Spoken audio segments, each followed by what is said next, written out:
Bien bonsoir, dans l'actualité, la libération des les trois femmes parmi les 2 mineurs enlevés dans le sud du pays. Elles se trouveraient à Bissau à l'heure actuelle. Les détails dans le développement avec notre correspondant permanent à Ziguinchor. Le jeune libéral Bara Gaye en garde à vue, le secrétaire général de l'UJTL qui a tenu des propos jugés insultants à l'encontre du président de la République. Le comité directeur du Parti démocratique sénégalais endosse la responsabilité de ces mêmes propos et dénonce un abus de pouvoir. Kodembang Limanger de la tête de la direction générale de la police nationale. Le nouveau patron de la DGPN s'appelle Ibrahim Diallo, jusque-là directeur de l'automatisation des fichiers, la photographie de l'homme dans ce journal. En fin d'édition, le journaliste Yakham Baye sera avec nous. Le directeur de publication du quotidien Libération aborde avec nous la dégringolade du niveau des débats dans le champ politique, notamment le débat sur l'homosexualité.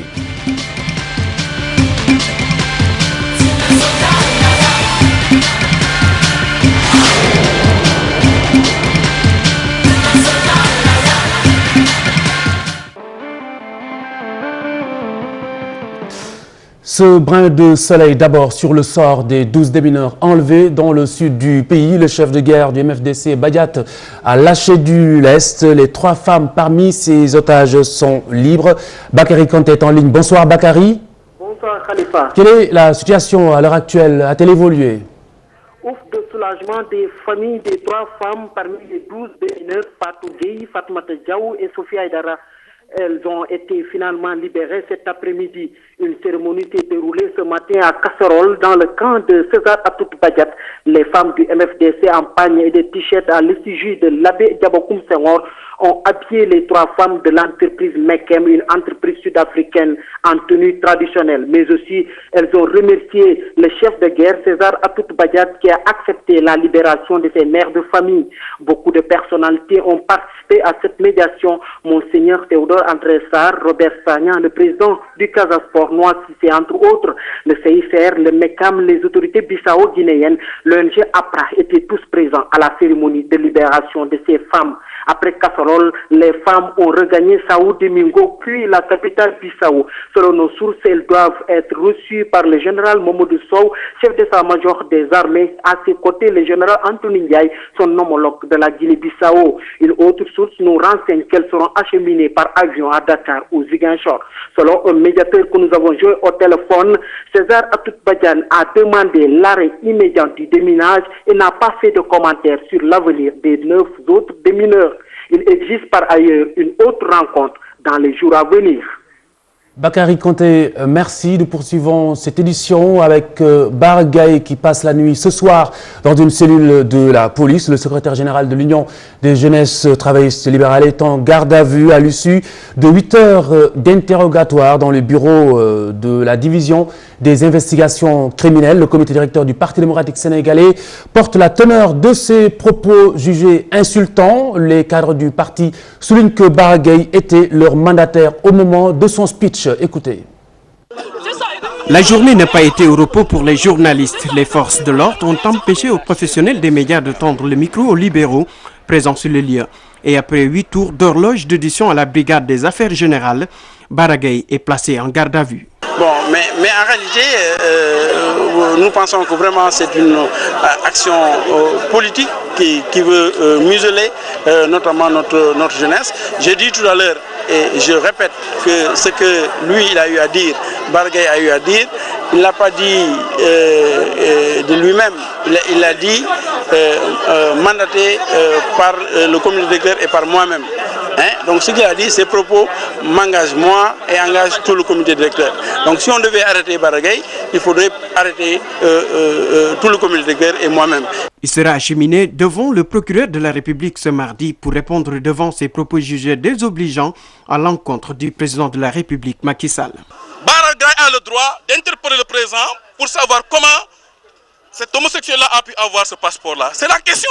Et quand il a demandé la question, c'est toute la foule qui a crié que c'est un homosexuel, c'est un homosexuel. Bara n'a même pas dit que lui c'est un homosexuel. Mais pourquoi maintenant on veut s'acharner sur Baragaï. S'il y avait des gens qu'on devait inquiéter aujourd'hui, c'est toute la foule qui était lors de ce meeting-là. Et nous tous, nous avons eu à nous exprimer comme ça vers les années 90, mais on n'a jamais vu une telle réaction. D'autres jeunes du temps d'Abdoulaye Wade ont aussi dit pire. Ils n'ont jamais été inquiétés. Donc je ne pense pas que Baragaï puisse être poursuivi pour avoir fait de telles déclarations. Dans le quartier général, les libéraux sonnent la mobilisation pour mieux faire face à ce qu'ils appellent une intimidation. Ils promettent d'interpeller les juridictions compétentes pour faire dire le droit. L'UJTL qui envisage une conférence de presse demain 16h au siège du Parti démocratique sénégalais.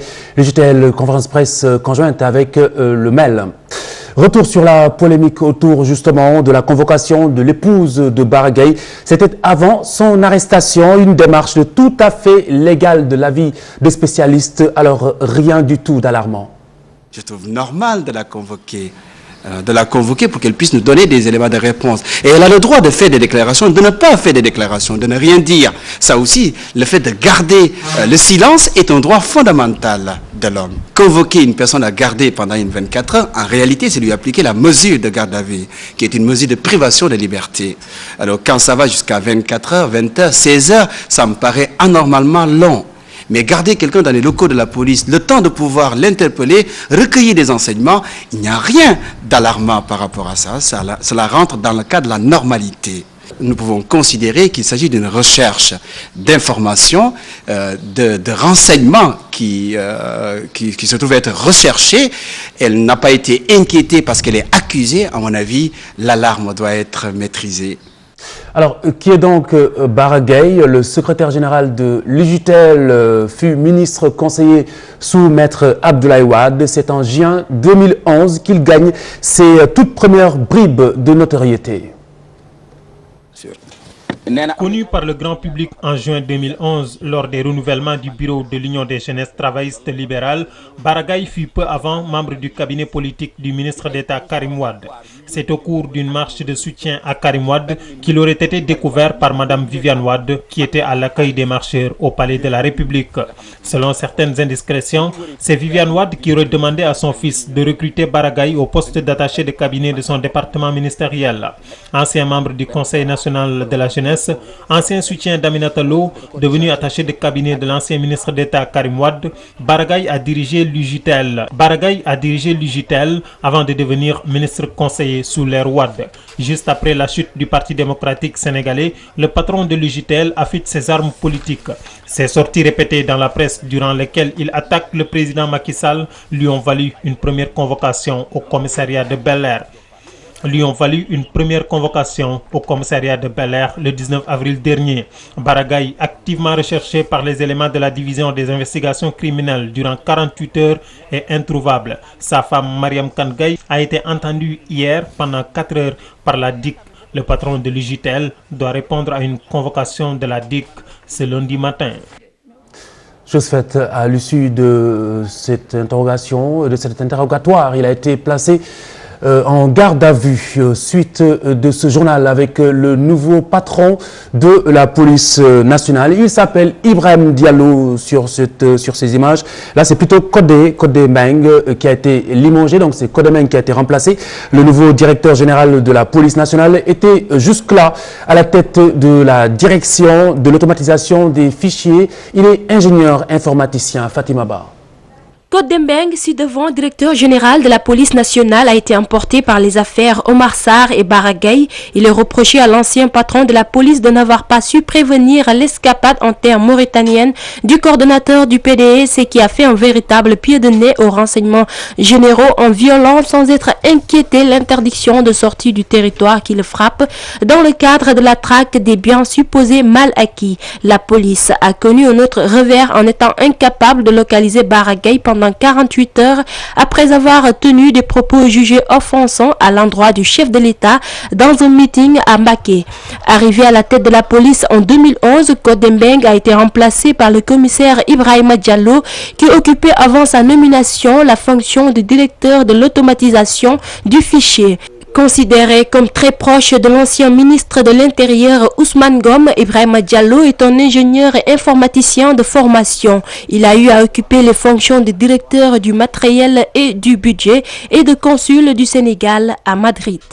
La marche de la coalition intervillageoise de Pout, les populations qui dénoncent la spoliation de leurs terres. Au terme de cette manifestation, un mémorandum a été remis au sous-préfet de Keur-Moussa dans le document des lignes qui concernent une demande de réouverture de la cimenterie de Dangote. Les populations de Pout et villages environnants ont battu le macadam. Objectif de la marche, dénoncer l'accaparement de leurs terres, mais aussi exiger la réouverture de la cimenterie Dangote fermée depuis 2008. Ce qui se passe dans la communauté rurale de Keur-Moussa est inacceptable. On ne peut pas comprendre qu'on puisse donner 1000 hectares à un marabout ou à une personnalité quelconque sans mettre en avant l'intérêt des populations, et particulièrement les autochtones. La cimenterie Dangote intéresse tout le Sénégal, et particulièrement les populations de la communauté rurale de Keur-Moussa et de Pout. Les jeunes comptent beaucoup sur les retombées de ce projet. Dangote a investi plus de 300 milliards pour cette cimenterie, si je ne me trompe. Aujourd'hui, il va créer plus de 4000 emplois directs et indirects. Qui devrait s'opposer à ce projet? Le comité intervillageois ne demande qu'une chose, l'abrogation du décret 2006-1335 octroyant ces terres à des dignitaires religieux. Donc ce que nous demandons au président Macky Sall, c'est qu'il prenne la décision d'annuler le décret numéro 2006-1335 pour que la paix sociale puisse régner dans cette zone. Pour se faire entendre par les plus hautes autorités, le comité intervillageois a remis un mémorandum au sous-préfet de Keur-Moussa au terme de la marche. Nouvel acte de l'OHADA, l'Organisation pour l'harmonisation des droits des affaires. Une rencontre est en cours à Dakar pour sa vulgarisation. 48 heures avec des magistrats, banquiers, avocats, tous à la recherche de la meilleure formule. Vous savez, au lendemain de l'adoption du traité de l'OHADA en 1993, les États ont adopté plusieurs actes uniformes. Les premiers actes uniformes, il y en avait 5 au total, ont été adoptés en 1997 et début 1998.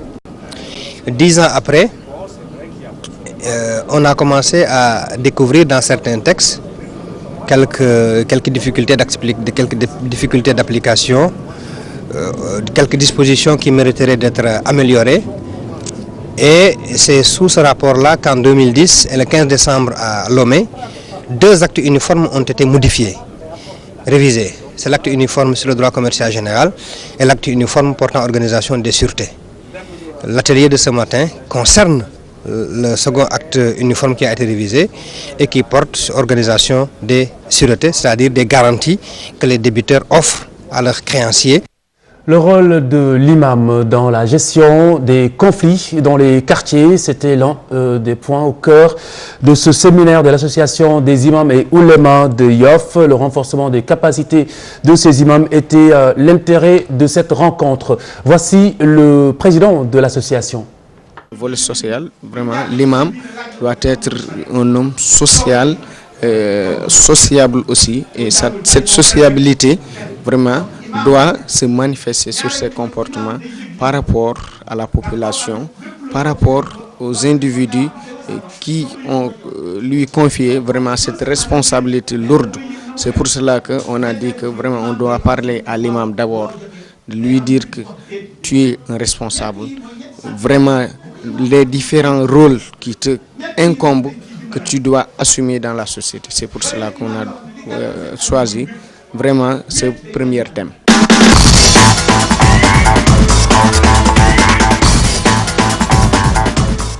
Mafatou Ndoye, bonsoir. La page des sports. Bonsoir Khalifa. On va parler de beach soccer avec donc ce titre conservé par les Lions qui ont battu hier la Côte d'Ivoire en finale de Coupe d'Afrique de la discipline. Une victoire qui leur vaut d'ailleurs une qualification en Coupe du Monde en septembre prochain. Un sac hautement salué et qui doit valoir certainement aux Lions du beach soccer plus de considération. Suivons ce reportage de Cher Salibou Diarra. Image Yaya Diallo. Les Lions du beach soccer sont encore champions d'Afrique. De retour de suspension de la part de la Fédération sénégalaise de football, ils ont survolé la CAN 2013 avec 5 victoires en autant de sorties. Un triomphe méritoire. Le dispositif qui a été mis en place, l'encadrement technique qui a accompagné, est un encadrement de qualité qui n'a pas arrêté. Même pendant la période de la sanction, les garçons ont continué à s'entraîner. La fédération, très tôt, a respecté leur feuille de route, a pris les engagements en ce qui concernait le programme qu'ils avaient déjà établi. C'est au bout de tous ces efforts que ce trophée a été remporté. Donc, c'est une grande satisfaction, mais en fait, c'est une satisfaction qui a été préparée de main de maître. À tous les seigneurs, toutes les honneurs. Ce nouveau sacre augure de lendemain meilleur. Avant leur départ, nous leur avions dit ce qui les attendait. Il va y avoir la prime fédérale qui va leur être versée. C'est un trophée continental qu'ils ont gagné. Il y a un arrêté ministériel qui fixe effectivement ces primes-là. Nous allons donc avoir une séance de travail rapidement avec l'encadrement technique pour les aider à se préparer et les mettre dans les meilleures conditions possibles de préparation pour qu'ils puissent aller à la Coupe du Monde en toute sérénité. Plus de considération pour les Lions du beach soccer, tel est le souhait de cet amateur de foot. Content rek di ñaan suñu borom bi xam nga mu nekk leen loo xam ne lu leen jig la xam nga ñi jàppale leen xam nga ay jàmbaar leen xam nga yàlla def lu gën xam nga ñun ñëpp xam ñu jàppale football A bi ñu dem ñoom ñu doomu aadama yëpp ñu jàppee ko noonu xam nga ñoom dem teertu leen xam nga dimbale leen wax xam nga président bi mu dimbale leen jàppale leen xam nga xool leen seen bëgg-bëgg mu defal leen ko parce que lépp sport lépp benn la. Ce titre de champion d'Afrique est synonyme aussi de qualification à la Coupe du monde de beach soccer au mois de septembre. Les Lions du beach soccer rentrent du Maroc ce lundi à 23h. Et il mérite au moins un accueil chaleureux ici à Dakar. Nous parlons de football Ligue 1. Le Giraffe tenu en échec par l'Olympique de Ngor à l'occasion de la 18e journée. Rencontre phare de ce championnat qui s'est achevée donc sur le score d'un but partout. Abdoulaye Sarr, coach des Verts et Blancs, dit avoir formulé des consignes respectées d'ailleurs pour déjouer les stratégies de l'équipe adverse. Et de son côté, Sidat Sarr, entraîneur de l'Olympique de Ngor, dit jouer pour le maintien. Encore et toujours, nous écoutons les réactions des deux entraîneurs au micro de Chertigan John. Aujourd'hui, on avait un objectif, c'est venir créer des difficultés à Ngor et prendre les 3 points. Mais on sait aussi, au vu du rang des deux équipes, Ngor aussi avait l'ambition de nous rejoindre en prenant les 3 points. Donc un match assez étriqué, difficile pour les deux équipes à mon avis. Mais sur l'ensemble, moi je peux encore féliciter les acteurs. Ce que je demande, c'est toujours voir là où ça n'a pas bien marché, par moment aussi dans notre équipe. Je pense que surtout en première mi-temps, au niveau de l'animation, on a un peu déjoué en suivant un peu l'équipe adverse sur les longs ballons. S'ils ont des profils de joueurs pour ce genre de match, nous, je pense qu'on avait demandé à l'équipe de poser le jeu, de procéder par de courtes passes et avancer dans la profondeur. Avec ce nul-là, on conserve notre place de 4e ou bien 5e. Parce qu'on était 4e avant de jouer. Avec ce nul-là, je pense que nous allons conserver notre place de 4e. Vous cherchez le sommet, mais pour se maintenir aussi, il faut être au sommet. Voilà pour les résultats. Notez bien sûr la défaite de Djambar depuis vendredi devant l'AS Douane 2-1. La Linguère qui s'impose devant l'AS Pikine 1-0. Touré Kunda assure un partout. Et puis hier, le Casasport qui perd à domicile 1-0 devant l'US Ouakam. Côté classement, Djambar garde la tête de ce championnat, 33 points. Deuxième Giraffe, 31 points. La Linguère est 3e, 30 points. Et puis au bas du classement, Duc est 13e avec 18 points, 14e Assur avec 17 points, 15e Gorée 17 points et puis Guédiawaye FC qui ferme la marche avec 13 points. Nous parlons de football toujours, mais cette fois-ci du côté de Khariala où les amis de Cheikhou Kouyaté ont remporté le tournoi qui porte le nom de l'international sénégalais devant l'ASC Dubo de Khariala, pardon. 1-0 à l'occasion de la 4e édition. Cette compétition est une manière pour le joueur d'Anderlecht de rendre donc hommage et de remercier les populations qui le soutiennent, même s'il n'a pu honorer de sa présence l'événement à cause d'une opération. Nous écoutons justement le parrain de l'événement ainsi que le père de Cheikhou Kouyaté, Youssou Kouyaté. Un plaisir que d'être choisi comme parrain pour la 4e édition du tournoi Cheikhou Kouyaté, qui est un international sénégalais, mais avant tout qui est un fils de Khariala. Il vient vraiment aujourd'hui encore, une fois de plus, appuyer les ASC qui sont ici au niveau de Khariala. Vraiment, ça n'a rien d'extraordinaire, parce que venant de lui, c'est tout à fait normal. Cheikhou Kouyaté ne peut pas serrer la main à tout un chacun, mais ça c'est une occasion pour remercier les habitants du quartier, en plus pour faire plaisir aussi aux jeunes, aux ASC. C'est juste pour cette raison qu'on a organisé ce tournoi. Malheureusement, il est hospitalisé. Présentement, il est à l'hôpital. Raison pour laquelle il ne peut pas se présenter. Mais il sera là dans 3 ou 4 jours, Inch'Allah. Et puis nous terminons par de la lutte. L'équipe de Fatick qui remporte la 15e édition du drapeau du chef de l'État. Score donc 5 victoires à 0 devant l'équipe de Thiès. Et puis en individuel, Usine de lait, donc sacré dans la catégorie des 120 kg. Moussa Fall chez les 76 kg. Malik Sen chez les 86 kg. Babacar Diop chez les 100 kg. Et Moussa Faye chez les 66 kg. Dans quelques instants, vous le savez, le dernier face-à-face Khalifa entre Balaguer 2 et Tafatine, ce sera en direct depuis nos studios aux Almadies. Donc la page sport se poursuit juste après le matin. En quelque sorte. Mame Fatou Ndoye, merci. Dans un instant, l'invité de cette édition, le directeur de publication du quotidien Libération, Yakham Mbaye, qui analyse avec nous ce soir les hostilités verbales des politiques par presse interposées, un razmot assez troublant. Adi Atala. L'homosexualité réprimée par la société est la nouvelle trouvaille et le nouveau style de provocation de certains politiques. Les militants du Parti démocratique sénégalais et de l'Alliance pour la République agitent de plus en plus le débat avec l'objectif d'éclabousser un adversaire.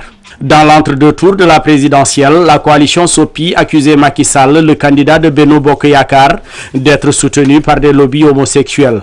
La réplique n'a pas tardé. Une réponse du berger à la bergère. La coalition Benno Bokk Yakaar, réunie au cours d'une conférence de presse, tire à boulet rouge sur une personnalité du régime libéral en le qualifiant d'individu au penchant homosexuel. Le débat refait surface ces derniers temps. Baragaï, secrétaire général de l'UJTL, ouvre les hostilités en pleine émission télévisuelle.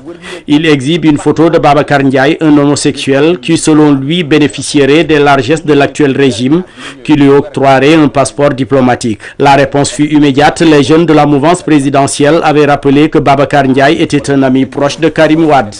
Tout dernièrement, lors d'un meeting du Parti démocratique sénégalais à Mbacké, Baragaï revient à la charge. Il déclare que les passeports diplomatiques retirés aux dignitaires de l'ancien régime et à certains chefs religieux sont remis à des homosexuels. Ces affirmations suscitent une nouvelle réplique d'Amath Suzanne Camara dans la presse. Ces échanges de propos aigres-doux qui font tomber le débat public dans le caniveau montrent également l'indigence du discours politique chez certains acteurs.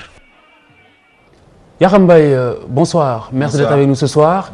Alors, le constat ne vous laisse pas de marbre. Il vous a inspiré même un éditorial, si je ne m'abuse, dans votre publication du jour. Comment vous expliquez justement le niveau du débat à l'heure actuelle? Mais le niveau du débat est à la hauteur des carences de nos gouvernants pour régler les véritables problèmes qui se posent. C'est-à-dire aujourd'hui, pourquoi ce régime dirigé par Macky Sall a été élu, a été installé par les Sénégalais, c'est pour s'attaquer aux demandes sociales des Sénégalais. Ces demandes sociales, c'est quoi? La cherté de la vie, le problème de l'électricité, les inondations, les problèmes de santé, les problèmes d'éducation. Ces cinq sujets sont totalement absents du débat politique. Ce débat est occupé par quoi? Des accusations d'homosexualité, des accusations, des histoires de ras de pâquerette qui augmentent, qui aggravent l'inquiétude des Sénégalais, qui aggravent, comment le terme, l'inquiétude, les Sénégalais sont agacés parce que s'il y avait au moins 2 ou 3 préoccupations parmi ces faune de préoccupation des Sénégalais qui figurent dans les débats politiques, on pourrait comprendre, mais comme je le dis, une absence totale de véritables préoccupations. À la place, c'est quoi? C'est des accusations de rat pâquerette qui ne datent pas d'aujourd'hui. Justement, Yakham, si on tient compte du sens de ces accusations qui viennent de l'opposition, est-ce que du coup on peut en déduire que c'est une façon de les détourner de l'essentiel? Mais je pense que l'opposition est dans son rôle. Autant, je pense que des accusations, des coups en dessous de la ceinture, vous remontez à l'époque de la grande opposition du SOPI contre le régime de Diouf. Il y avait des accusations salaces, des accusations relatives aux mœurs des dirigeants de l'époque. Ça ne date pas d'aujourd'hui. Vous remonterez peut-être même à l'époque de Senghor. Bon, c'est pas aujourd'hui qu'on est en 2013 qu'on essaie d'idéaliser ce qui s'est passé il y a 20 ou 30 ans. Mais je pense que ces accusations ont toujours figuré dans les débats politiques. Mais le PDS est un parti d'opposition. Le PDS est dans son rôle, accuser, essayer de déstabiliser. Omar Sarr, l'acte politique par exemple qu'il a posé, c'était dans le but de déstabiliser, c'était dans le but de donner un coup, de répliquer à un coup parce qu'il juge illégal le sort qu'on lui fait, interdit de sortir du territoire. Aujourd'hui, Omar Sarr a gagné, il a posé un acte politique. Je pense de façon maladroite, on a répliqué à cet acte politique en faisant limoger des autorités, des autorités du système sécuritaire. Je pense qu'il est dans son rôle, on ne peut pas le dénier, que ça soit aux États-Unis, en France, au Nicaragua, au Sénégal, en Éthiopie, les oppositions ont toujours la même pratique. Mais quelle réponse du coup? Le mépris? Je ne pense pas que ce soit le mépris, mais je pense que ce qui est valable pour une autorité de l'opposition n'est forcément pas valable pour un dirigeant. Quelqu'un qui est là, qui a en main les destinées du pays, je pense qu'il faut toujours, l'acte que Omar Sarr a posé, exiger une réponse, mais je pense que ça devait se faire de manière apaisée. Je pense qu'il faut surtout éviter de prendre des décisions comme ça à l'emporte-pièce. D'autant plus que ces changements qui interviennent peuvent, d'après les échos qu'on a de ça, peuvent produire par exemple des effets, les effets qui ne sont pas escomptés. Je pense que le fait que Omar Sarr s'échappe, rien que pour narguer les autorités actuelles, je pense que d'exiger qu'on fasse des enquêtes profondes pour voir s'il y a défaillance totale. Justement, c'est que cet échappé, pour le reprendre comme il a énoncé, révèle également quelques carences au niveau de la sécurité, n'est-ce pas? Mais je pense que la réponse qui a été donnée, c'est une sorte de réponse politique, entre guillemets. Code Ndeng, le directeur général de la police nationale, il est responsable, mais il n'est pas coupable. Autant le ministre de l'Intérieur, s'il y a dans la chaîne de responsabilité, parce qu'on parle, ces limogeages obéissent à une logique de responsabilité. Le premier responsable, c'est le ministre de l'Intérieur. Ensuite, le directeur général de la police, et peut-être le directeur de la police de l'air et des frontières, et ensuite peut-être le commissaire spécial du port, et ainsi de suite. Il faudrait plutôt revisiter le dispositif sécuritaire. Et voir, est-ce que, Omar Sarr, est-ce qu'il y avait un dispositif sécuritaire qui suivait Omar Sarr depuis qu'il a été frappé d'une mesure d'interdiction de sortie de territoire?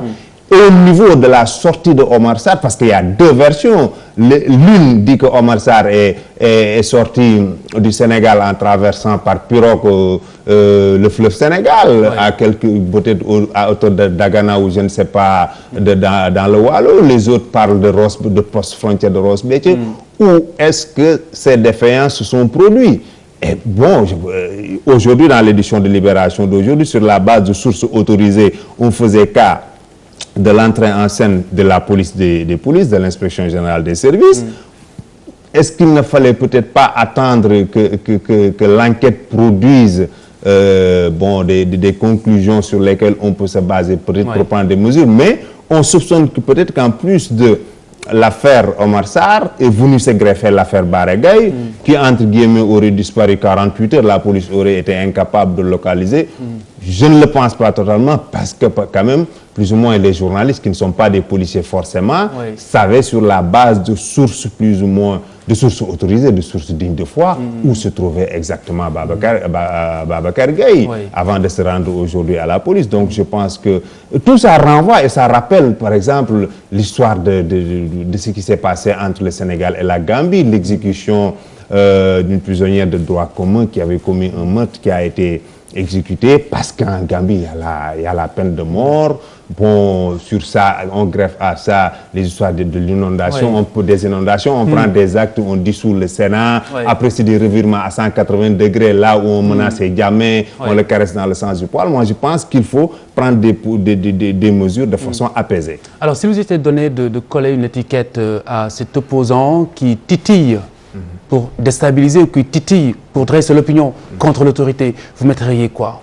Quel opposant? Baragaï Baragaï comme Oumar Sarr. Mais je dis que le Parti démocratique sénégalais est dans son rôle de parti d'opposition.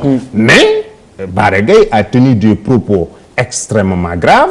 Je pense qu'il était normal que, bon, si la cible de ces propos juge diffamatoire, offensant, qu'il y ait, on est en démocratie, on est dans un état de droit. Mais je pense que ça n'exclut pas aussi que aujourd'hui, si vous auditez bien le parcours des partis politiques qui sont dans la majorité présidentielle, ils ont eu à tenir des propos déplacés, des propos outrageants. Et après se positionner en victime pour déclarer que nous sommes dans un pays démocratique. C'est l'éternel yo-yo entre les politiques, mais malheureusement, c'est aux antipodes des préoccupations des Sénégalais. Quelle est la responsabilité de la presse dans tout cela? C'est la presse quand même qui relaie, c'est la caisse de résonance de ces propos. Je pense qu'il faut être, comme je le disais tout à l'heure, il faut un peu cesser la démagogie. Et si aujourd'hui Baragaï tenait des propos offensants en direction du chef de l'État, Mbacké, et que la presse fasse black-out de ça, il y aurait des voix pour soupçonner la presse de faire le rôle du Parti démocratique sénégalais. Aujourd'hui, la presse relate, mais dans tous les pays du monde, la presse relate. Et dans cette relation des faits, il y a des risques parce que parfois, il y a des délits par voie de presse, il y a des délits de presse. Donc, je pense que la presse n'invente pas. Quand on est dans les faits sont sacrés, le commentaire est libre. Chaque journaliste a l'obligation de relater les faits. C'est tout de même délicat. Il ne s'agirait pas peut-être de relater aveuglément, mais relater avec ce sens de la responsabilité. Est-ce que ce sens manquerait-il aujourd'hui à la presse sénégalaise? Non, moi je pense que je ne suis pas dans cette logique de membres de la corporation. On veut chaque jour prendre un fou, s'autoflageller. Je pense que la faute impardonnable pour un journaliste, chacun est libre parce que au moment du bouclage, au moment de la diffusion, chacun peut prendre le risque de mettre les propos de X entre guillemets. Chacun peut prendre la liberté de ne pas dire les propos entre guillemets et de se suffire à dire il a tenu des propos extrêmement graves, extrêmement outrageants, le contenu. Mais je pense que le débat fondamentalement n'est pas à ce niveau. Aujourd'hui, ce régime, l'ancien régime a été balayé. À la place, on a mis un nouveau régime parce que les Sénégalais ont des besoins, ont des préoccupations primaires.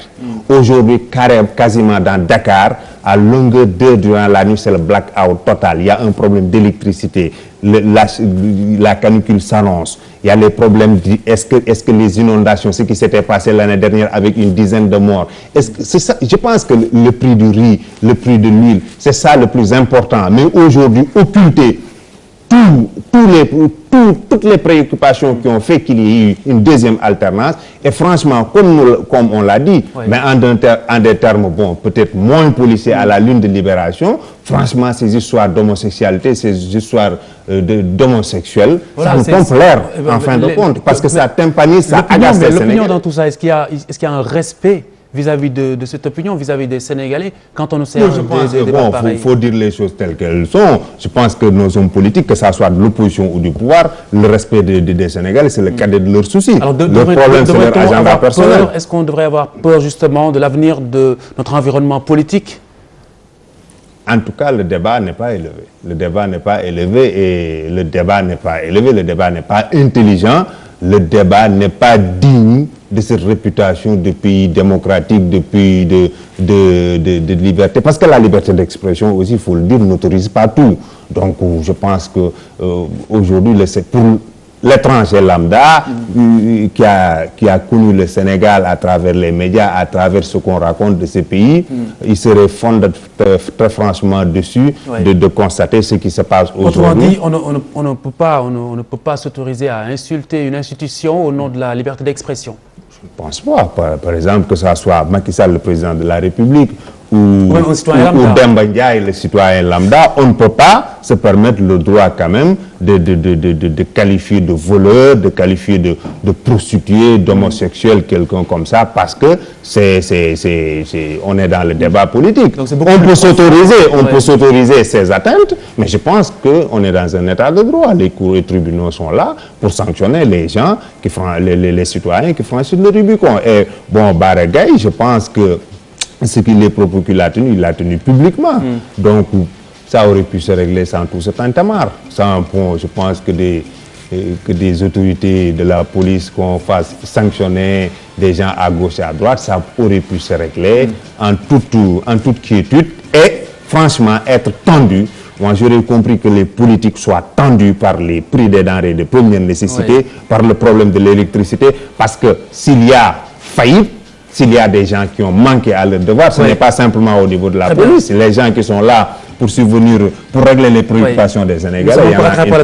Dernière question, vous nous livrez la une de demain, la une de Libération de demain, vous la connaissez déjà? Non, pas pour le moment, mais ce qui est sûr et certain, ce sera encore des histoires. Baragay, évidemment, occupera une bonne part de l'actualité, les changements, une bonne part de l'espace de Libération, les changements qu'il y a eu au niveau de la police aussi, parce que c'est l'actualité. Très bien, merci beaucoup Yakham Mbaye, merci à vous également, mesdames, messieurs, excellente soirée. Bonne soirée sur TFM, ratez surtout pas ce face-à-face, Mame Fatou Leye vous en a parlé tout à l'heure, bonsoir.